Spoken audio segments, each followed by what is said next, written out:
Today is Friday, November 12th, 2021. It is 10 a.m. I am Lacey Brooks, representing the City of Savannah's Municipal Archives. I'm interviewing Robert Dunn and Todd Malden for the Proud Savannah History Project.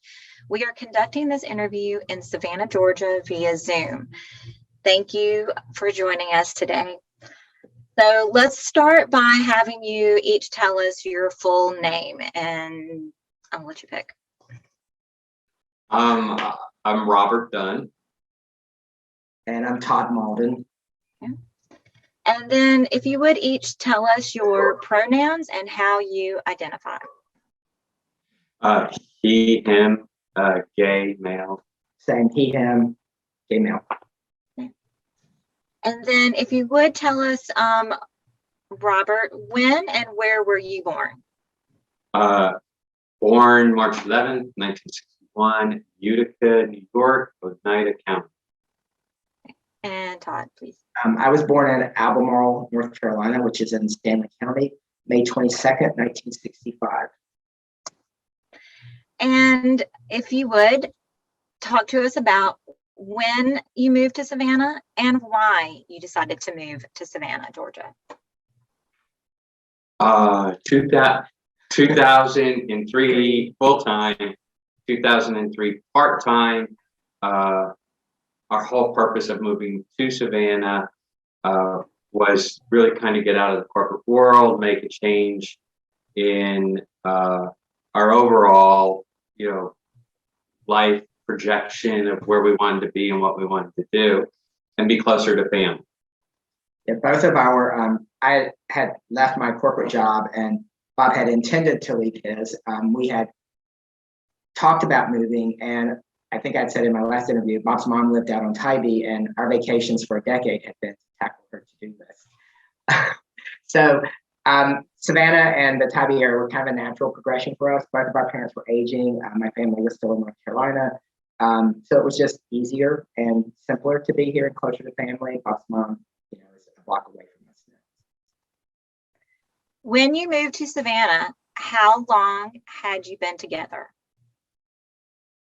Well, we met in 1991. So I guess that gives us 12 years. 12 years. 12 years. Yeah. And we just How celebrated did you meet? 30th anniversary. How did you meet each other? We met at a bar, a bar called Scorpio Lounge in Charlotte, North Carolina.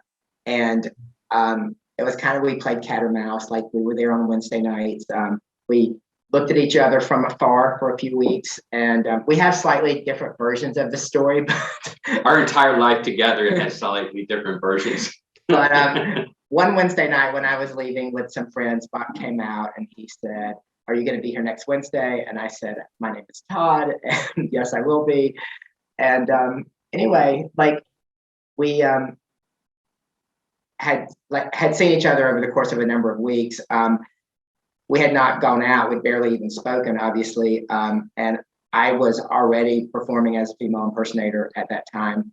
And Bob showed up at the bar on a Sunday night, and I was performing in the show, but he didn't recognize me right away. But I showed up. I was looking for Todd. I had just come back from a visit with my former wife and children, and it was somewhat of an explosive weekend with my former wife.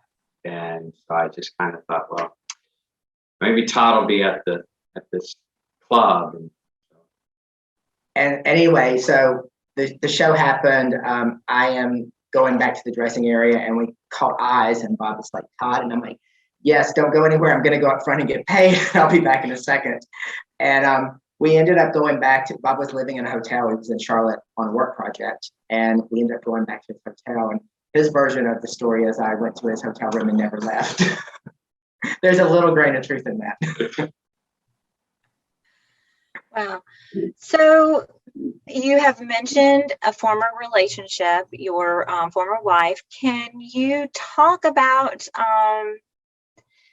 an early experience that you maybe had in deciding to get married to a woman? So so my former wife, Lori, and I were in our very early 20s, but we had met when we were, I'm going to say 12, 13. Both our families had similar paths. We both from upstate New York, both our families moved to Minnesota within, a very short period of time of each other. And we became boyfriend and girlfriends in elementary school and, sixth grade, and then off and on for the next, I don't know, 7 years, 8 years. And our families ended up moving to different parts of the country right about the same time as well. But we always stayed in touch. And when we physically were in the same place again, which was Washington, DC, or just outside of DC, I was 22, Lori was 22, but we had a lot of fun together. We had history together. We had, common friends from school. We genuinely enjoyed each other and we loved each other. I just don't know, not then, but later realizing it's a friendship type of love. It's not the type of love that takes you through a lifetime. And, but there was a point in time throughout all of that I had experiences with same gender other boys, and but never really gave a whole lot of acknowledgement to it. But there was a moment just months before we were getting married, and we were at the movie theater, and the movie, I believe, is called Making Love with Kate Jackson and Harry Hamlin. And it was really the first LGBTQ, well, the Q wasn't even around at that point in time, and the first gay, themed movie that was playing, in the big screen theaters right at pretty much the start or height of the AIDS epidemic. And it was about a man who he and his wife married, and he later just, comes out and, through this very tenuous relationship of an affair. And I remember sitting there thinking, oh my God, like, this is my life. And how do you stop, this marriage that's about to happen in, 2 months. But as a child, you don't really think of, you don't think of that far ahead, or you it's a lot easier to embrace the fear and freeze, right? And part of my thought process was I did love her. I just didn't understand the type of love. And, like, this would go away. This isn't really going to happen. And it had been a long period of time, but since I had last been involved. But I think that was my first realization that potentially I had a bigger, there was a part of me that I needed, that I wasn't paying attention to, and being honest. Sorry for that. No problem. No problem. So you guys met in 1991-ish, and then so you were in a larger city before you moved to Savannah, Georgia. What was that experience like, coming to a smaller community in the South? Well, we had migrated all around the country. In the 90s, Charlotte was probably more of a big town than a city. It was like, it hadn't grown up yet. So it didn't feel like it feels today. But we moved from Charlotte to Chicago in 94, I believe 94. And we were both kind of like kids in candy stores. I think that was my first experience with big city. I'd never been on public transportation. I'd never been in a city that was so diverse, and really loved everything about it. And we stayed there for 2 years, and then we migrated to Moorestown, New Jersey, right outside of Philadelphia. So we still had all the opportunities and access to things that a big city provided. So I was a little concerned about moving back to the South because it had been so easy and freeing to be a young gay person in a big city, with all of everything that it had to offer. And I grew up in the South, kind of in the middle of nowhere, North Carolina. And so our experiences had changed as we moved around the country. So it was a little concerning to come back down south. I mean, there were obviously advantages, from our personal lives and personal aspect to come back down south, but it was, I think, concerning for both of us. Yeah, look, for me, coming out in Charlotte was a very slow process, but yet it was also very exciting. Like, I remember going with the lounge that I met Todd at. I remember the first time I went there, and I thought every man in the city of Charlotte was in. I mean, there was just no parking for blocks, right? In the probably a 3-acre parking lot, and it was full, right? And so I just thought, like, oh my God. Then we went to Chicago, and by that point in time, I had started to ease my way out professionally at the same time. And when we got to Chicago, it was what Charlotte had to offer, Chicago had by 100-fold. You could walk out our front door and go to any one of a dozen different ethnic restaurants. You could go to a small theater, live theater, and see a show, at least a different show, at least 5-6 times a month, and for reasonable price. You had a whole section of the city that was LGBT, called the neighborhood, right? Like, so just experiencing things and seeing men and women, publicly showing displays of affection, holding hands, and going on dates, and things that you just didn't really see a lot of in Charlotte, was just exhilarating. And then we moved to this little Quaker town outside of Philadelphia. While we lost some of those things from Chicago, we also, as Todd said, easy access to New York City, Philadelphia, and we Rehoboth Beach.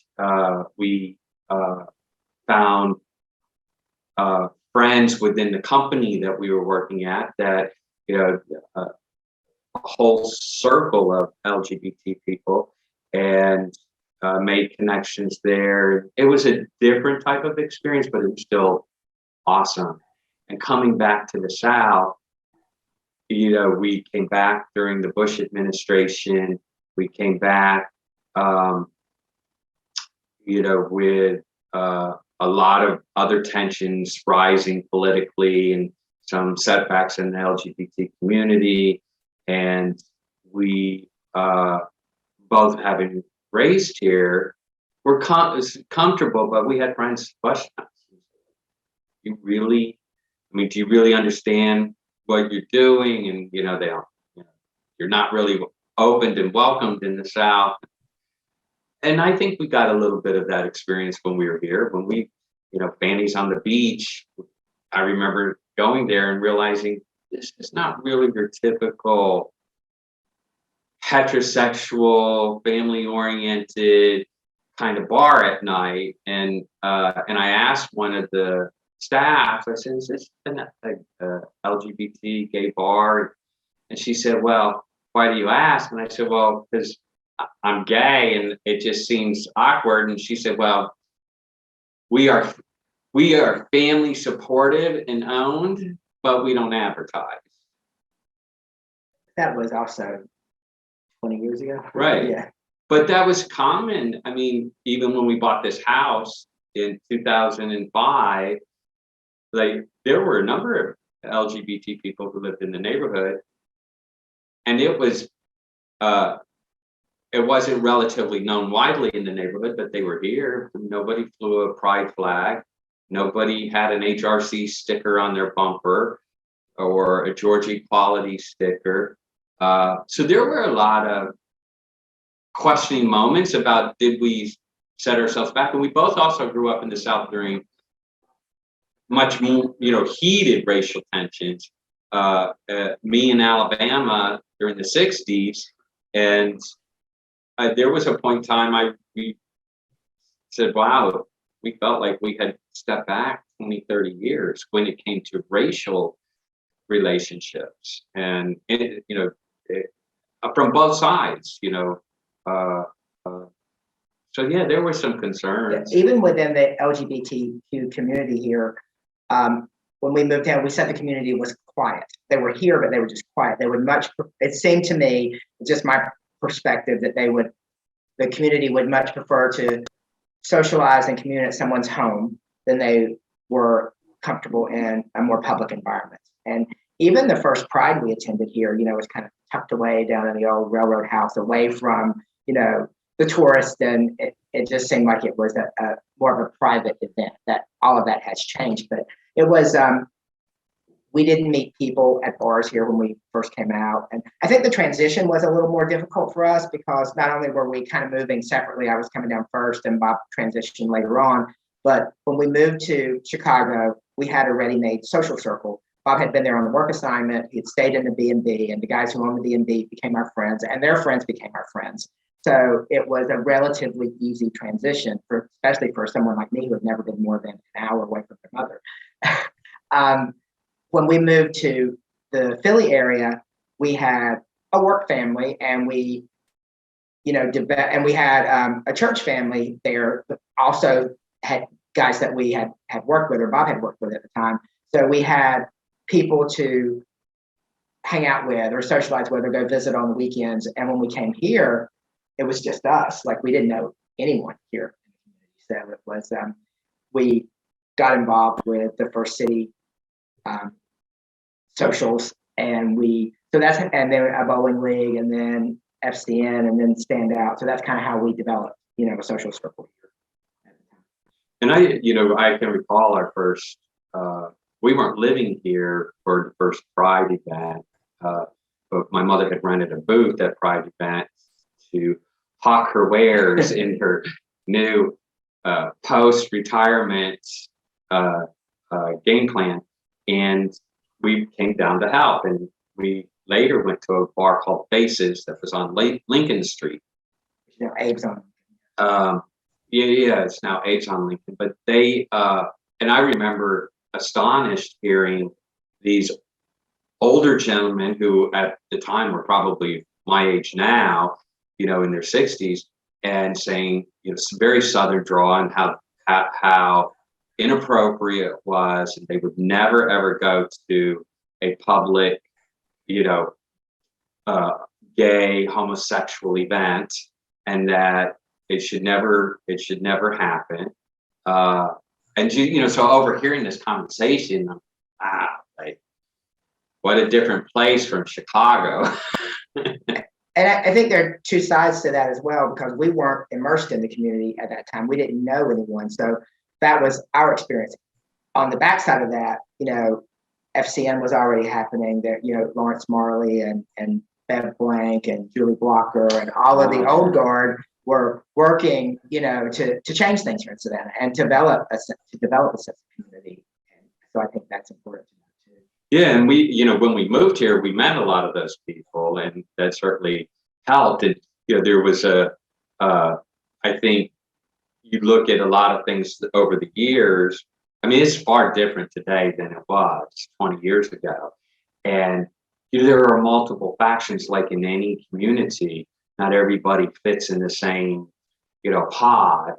And, there are those who organize in a very more comfortable or non-aggressive or agitating way. And there are others that do just the opposite.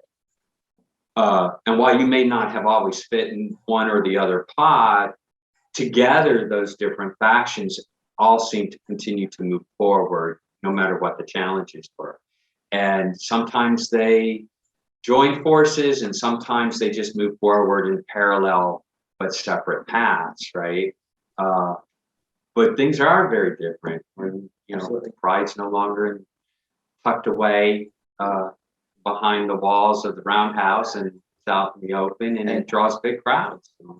And we have a First City Pride Center now that was only a dream for 20 plus years probably. And so that came to fruition. So there have been a lot of changes. And I think it was Mayor Otis Johnson, that we got domestic partnerships, came to fruition with. Maybe it was Edna. But I mean, I remember we went to, I think it was Otis Johnson's second inaugural, Yeah.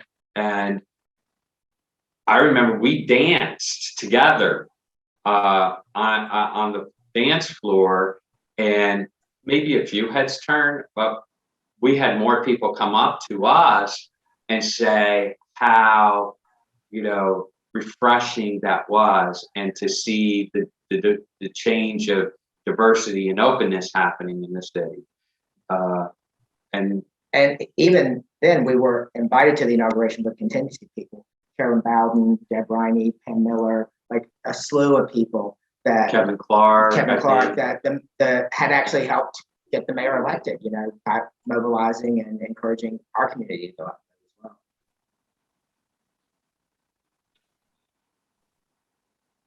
So when you guys came to Savannah, did you look at joining a church at all in the Savannah area? Have you ever been members of church? We did not look initially, but we had gone through some life changes, and we're both seeking something, and we had a lot of friends that went to Asbury, and so we gave it a shot, and we loved it because I'm not a terribly religious person, but Billy is a great orator, and no matter what was going on in your world, sitting in that church for an hour and listening to him talk, whatever he was talking about was related to on a personal level. And I think every week for a year, I cheered up for pride and just listening to him. And then the God on Broadway series was fantastic. And so we got involved in that church for a while. We met a lot of people there. It was a great experience, and that community is very strong, and that church is extremely welcoming to everyone. Yeah, and I've always, as part of my coming out process and growth, I have a hard time with the institutional of organized religion, and we had, since our 30 years together, we have attended a Catholic church, we've attended an Episcopalian church, trying to think, I think maybe that's it, a Catholic, Episcopalian, and then the United Methodist. And I think Billy has by far the most inspirational and thought-provoking in how you look at religion and spirituality. And so even though we're not involved in that church today, we maintain a kinship to it. We often, anybody who's struggling with religion, especially with youth, we have taken them there to give them a different perspective. And it was the time that we spent there as part of the parishioner family. I think that's just it's very loving and very memorable in our hearts. It's interesting. I did not grow up in a particularly religious household or environment, so I didn't come to the table with any sort of baggage. For me, I guess it was all kind of exploratory. And I think when we went to the Episcopal Church in North Jersey, for me, it was just about the folks that I knew who went there. Like, it was communal. It wasn't really religious. And when we went to a Catholic church, like, I'd never been to a Catholic church, so I was not familiar with any of the customs or even the theology, and then all of the, up and down and kneeling. It was foreign to me. Like, I think my experience with church growing up was we lived on the same street as the Baptist church that my mother sent us to. I don't ever recall her really going, but she sent us there. And on Wednesday nights, like, I just wanted to finish youth group so I could run up the street and watch the Sonny and Cher show by the time we got home. So the church here for me was therapeutic in a lot of ways. It was just an opportunity to sit and be quiet and listen, and then have coffee and cookies afterwards. So have you married? Did you two get married? When did you get married? We got so we actually got married on March 24th, 2011, which the 24th.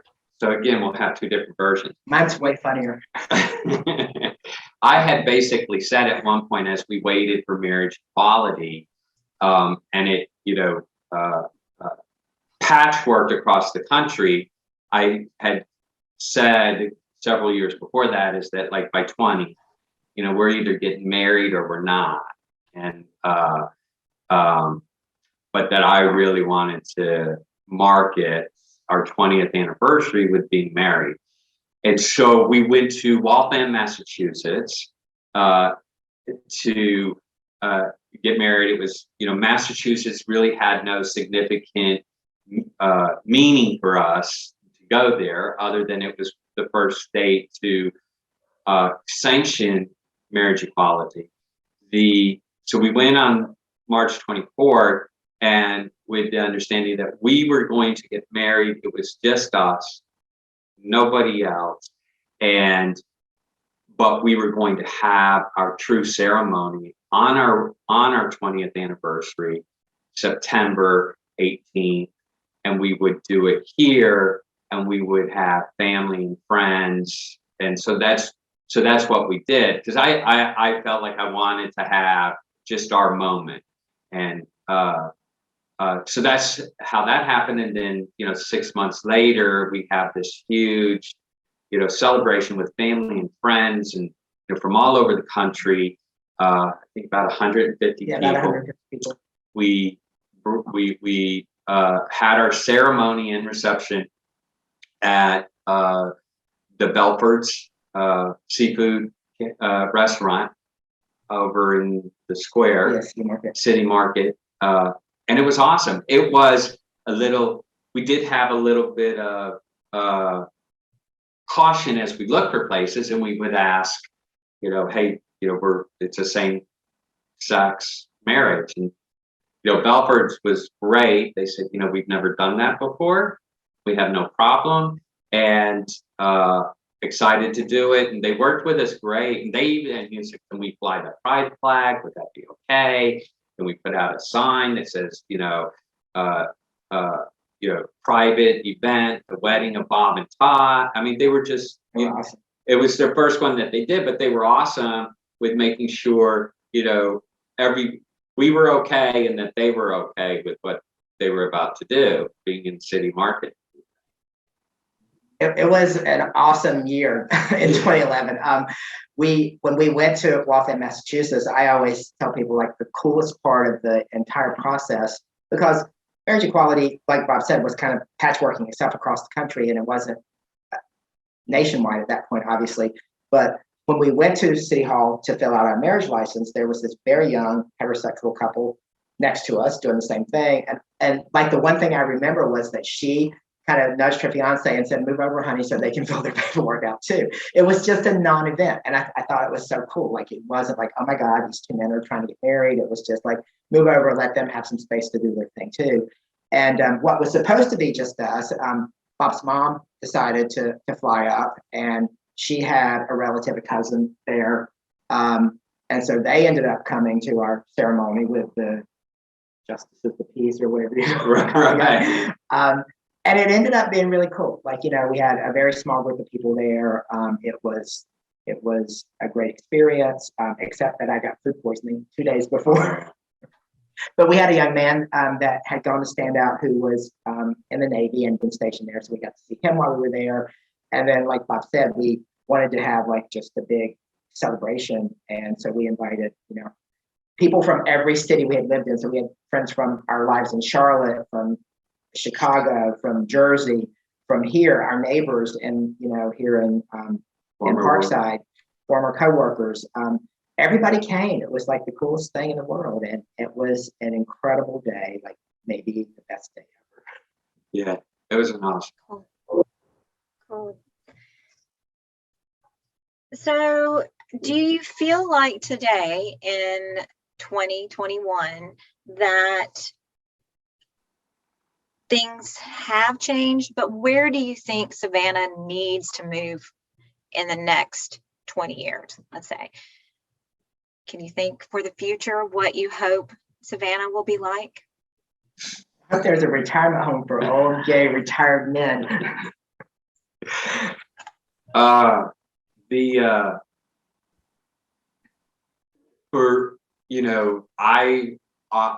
say cautiously optimistically hope that Savannah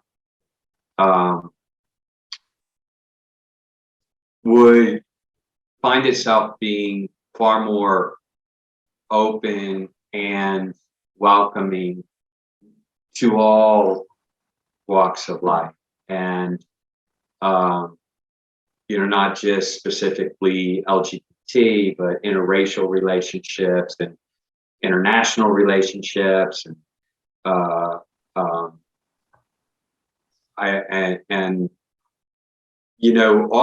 I also think that I would like to see more visibility, right? And I think about Philadelphia, and Chicago is awesome and everything. But Philadelphia has this their entire summer is built around equality. Quality Fest, the Out Fest, the Gay Pride, the film festival, the LGBT film festival, and it runs from May to October, which are May around Harvey Milk's Harvey Milk's birthday, to October, which is National Coming Out. In Spirit, I think Spirit Day is in October as well. But they're not afraid to put out the pride flag, and they're not afraid.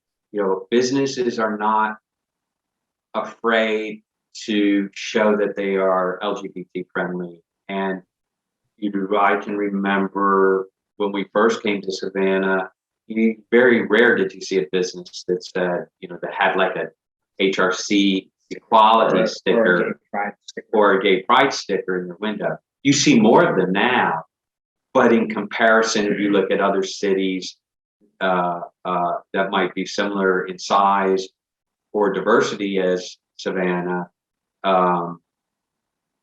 you don't see as much as you should. And I think I always feel like there's a backlash every time we make progress, whether it's around civil rights and the Black community, or civil rights and the LGBT community, but any portion of our greater human population that is suppressed and they tend to make progress, there's some kind of backlash. And I feel like we're seeing that now. And I think that's another reason why this project is so important, is because, what you see are, these are laws, but the positive change has been, people putting in laws and protection, showing the disparity and the unfair persecutions that may happen, and trying to change that. But those laws can be changed too, if we're not all, if we don't guard them and we don't give them, the value and protection that they need, right? We need to stay engaged. And so I think I would like for Savannah to be a little more open and a little more welcoming to every walk of life. But I think it's going to take all of us to protect what progress we've made in order to do that.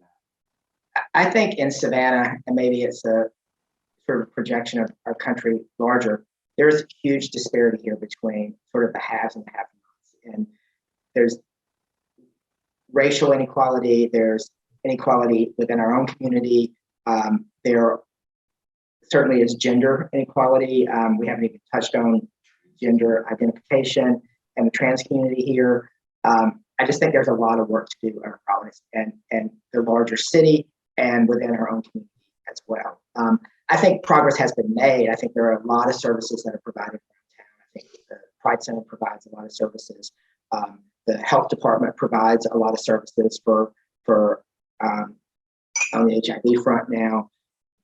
But I think it's going to take a concerted effort within our community and outside of our microcosm of this community to really see change be affected in the long term. And it is scary. I agree with Bob that we make progress and then you do see some sort of backlash from that.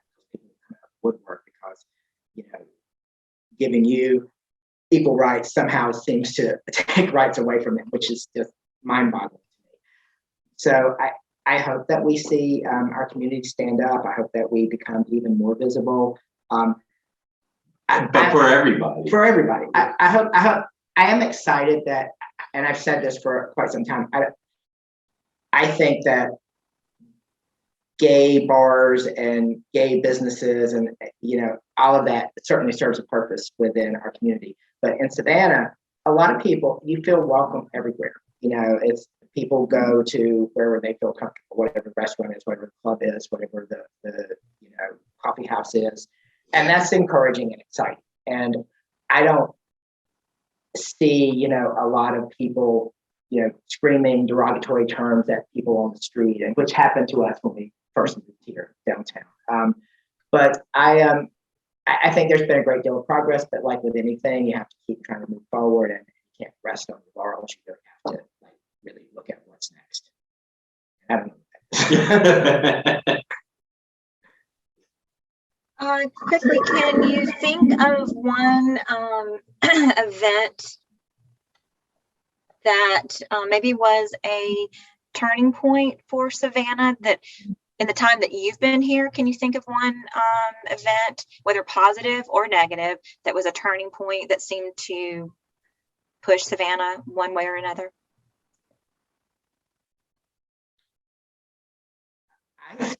I think with some, it's not like one specific point, but I think that with a lot of the political leaders that we've elected, particularly in the position of mayor with Otis, Edna, and now Van, that they've been extremely supportive of the community. They have championed equality. They have championed, non-discrimination clauses for city employees for jobs. And so I'm excited about our leadership in that aspect. Yeah, I don't know that there's one specific event, because I feel like there were a number of events over a number of years, but each of them having provided their own value of propelling Savannah forward. Some of them with a little bit of drag and some of them with, a lot of speed. And every one of them was valuable, whether you were part of that event or faction. They each contributed to getting us from where we were, walking down the street, holding hands and having somebody yell derogatory remarks, to where we are today, in many cases being able to walk down Broughton Street holding hands, and maybe you'll get some looks. It's been, I avoid Broughton Street as much as possible, just because of people in general. But so I don't know if somebody would say anything in today's climate, because there's so many extremes right now, but for the most part, I don't. I think also like just the increased visibility of our Pride Festival, although we're 2 years now without that happening due to COVID, but moving from kind of the side streets and the quiet to way more visible locations and like kind of being officially sanctioned by the city, and it's a festival that takes place that, you know, we welcome people to. I think that's probably the most visible thing that our community does because it's a big party. And I think that being right downtown, whether it was at Forsyth Park or now in City Market at Ellis Square, like the visibility of that just allows people to see what, you know, to experience something from our own culture. And what should I thought? It happens at our. Yeah. So is there anything else that I haven't, or you haven't spoken about that you guys experienced together in Savannah during your 20 odd years that needs to be documented? Something, whether it was positive that you want to, talk about? Can we feel like we've.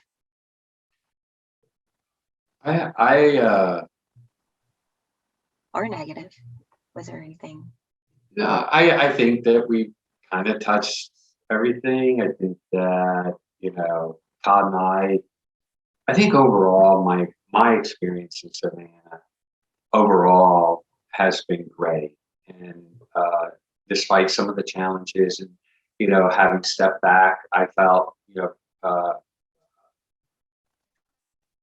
when we first moved here, in the long run, it's been good. I mean, I think that, you know, you can find newspaper articles even going back into the early 2000s, and Hart wrote a number of articles about acceptance of a gay child. And, you know, I think, you know, would stand out our involvement with Stand Out Youth, remembering the challenges that they had before trying to get billboards. Nobody would sell them billboard advertisement because of the topic, to having billboard. And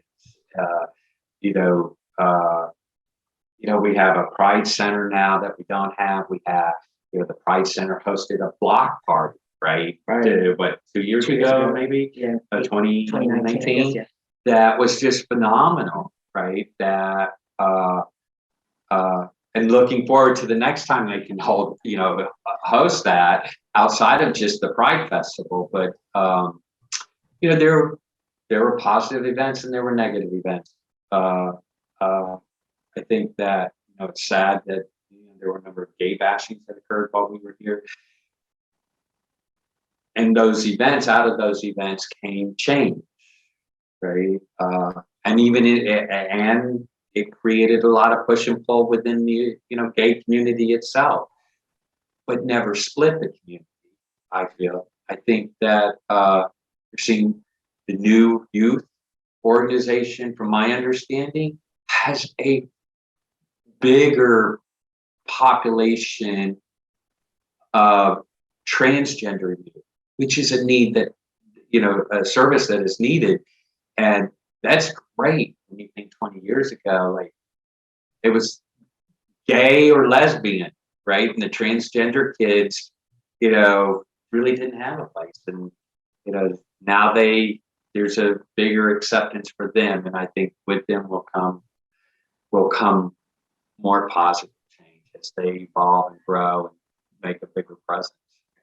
I actually think that this particular project might be the catalyst for change and acceptance, because I'm a big proponent of people seeing who you are and how you live. And I think once folks recognize that, oh, we have a house and a dog and, you know, sorrow and tragedy and celebrations just like everyone else, you know, it makes us not so different, you know. And even in this day and age, people are still afraid of things they don't understand or don't know, or that is not just like me. So I think that this project, if people happen upon it, however they find the videos, you know, I think that they start to listen to people's stories and they understand their tragedies and their triumphs and their struggles and their celebrations, then that makes a difference in how you're perceived and, you know, how people start to unify.